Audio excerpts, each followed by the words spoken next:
Hello, I'm Laura from Foxtecc, and today we're looking at Apple's new app called Apple Invites.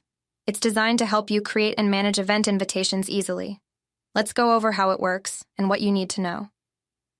Apple Invites is available on the App Store, and once you download it, you'll see all your upcoming, past, and hosted events in one place. The main screen is simple. There's a plus button for creating a new event and a profile icon where you can access settings. Everything is organized so you can quickly find your events without any confusion. To create an event, tap Create Event and start customizing it. However, there's one important requirement. You need an iCloud Plus subscription to actually send out invites. Since iCloud Plus is a paid service, this means the invitation feature is not free.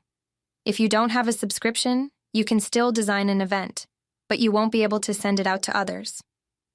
When customizing your invitation, you can choose a background, set the event name, date, time, and location, and add additional details to make it more personal.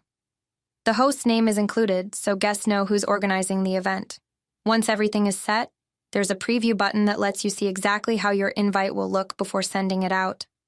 Apple Invites also includes some interactive features for attendees.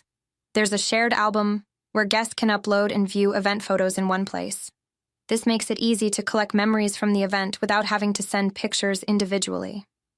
Additionally, the shared playlist feature allows guests to contribute songs, so the music for the event can be a mix of everyone's favorites. Overall, Apple Invites makes event planning more seamless, but keep in mind that sending invites requires iCloud Plus.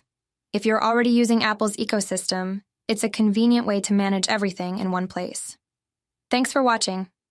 If this video helped, don't forget to like and subscribe for more Apple tips. See you later.